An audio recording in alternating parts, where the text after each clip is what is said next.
प्रभु राम ने पृथ्वी पर 10,000 से भी ज्यादा वर्षों तक राज किया है। अपनी इस लंबे शासन काल में भगवान राम ने ऐसी कई महान कार्य किए हैं जिन्होंने हिंदू धर्म को एक गौरव में इतिहास प्रदान किया है। फिर कैसे भगवान राम इस दुनिया से लोप हो गए? वह क्या कारण था जो उन्हें अपने परिवार को छोड़ विष्णु लोक वापस जाना पड़ा? पद्म पुराण में दर्ज एक कथा के अनुसार एक दिन एक वृद्ध संत भगवान राम के दरबार में पहुँचे और उनसे अकेले में चर्चा करने का निवेदन किया।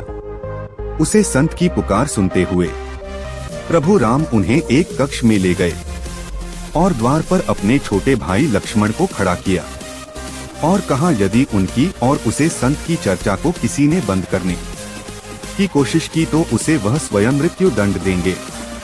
लक्ष्मण ने अपने ज्येष्ठ भर्ता की आज्ञा का पालन करते हुए दोनों को उसे कमरे में एकांत में छोड़ दिया और खुद बाहर पहरा देने लगे। वह वृद्ध संत कोई और नहीं बल्कि विष्णु लोक से भेजे गए कालदेव थे, जिन्हें प्रभु राम को यह बताने के लिए भेजा गया था कि उनका धरती पर जीवन पूरा हो चुका है और अब उन्हें अपने लोक वापस लौटना होगा। अचानक द्वार पर ऋषि दुर्वासा आ गए। उन्होंने लक्ष्मण से भगवान राम से बात करने के लिए कक्षा के भीतर जाने के लिए निवेदन किया, लेकिन श्री राम की आज्ञा का पालन करते हुए लक्ष्मण ने उन्हें ऐसा करने से मना किया। ऋषि दुर्वासा हमेशा से ही अपने अत्यंत क्रुद्ध के लिए जाने जाते हैं, जिसका खामियाजा हर किसी को भुगतना पड़ता है।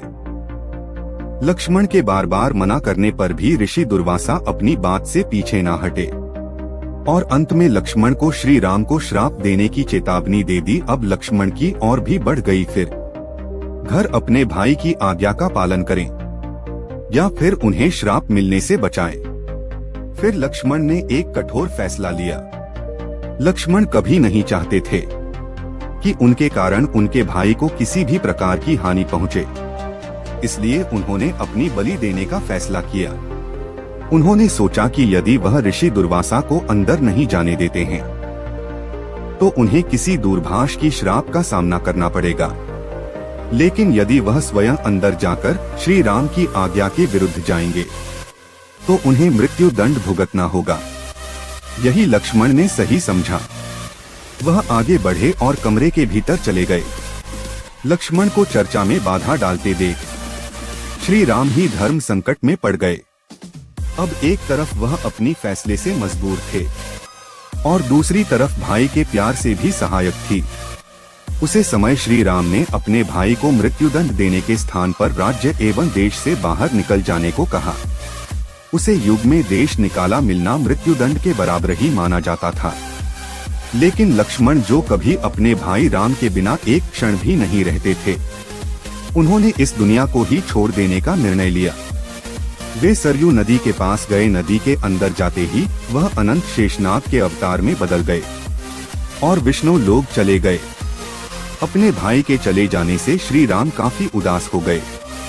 प्रिय श्रोताओं, जिस तरह राम के बिना लक्ष्मण नहीं, ठीक उसी तरह लक्ष्मण के बिना राम का जीना भी प्रभु राम को उचित न लगा। उन्होंने भी इस लोक से चले जाने का विचार बनाया।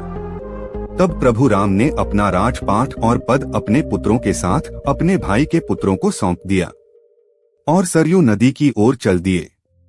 वहां पहुंचकर श्री राम सरयू नदी के बिल्कुल अंदर वाले हिस्से तक चले गए और अचानक गायब हो गए। फिर कुछ देर बाद नदी के भीतर से भगवान विष्णु प्रकट हुए और उन्होंने अपने भक्तों को दर्शन दिए। प्रकार से श्री राम ने अपना मानवीय रूप त्याग कर अपने वास्तविक स्वरूप विष्णु का रूप धारण किया और बैकुंठ धाम की ओर प्रस्थान किया। हम उम्मीद करते हैं दोस्तों भगवान राम की मुक्ति पर बने यह वीडियो आपको अच्छी लगी होगी। ऐसी और धार्मिक वीडियो के लिए आज ही सब्सक्राइब करें चैनल। वीडियो अच्छी लगी हो तो अपने सभी संबंधियों और दोस्तों के साथ व्हाट्सएप और फेसबुक पर शेयर भी करें।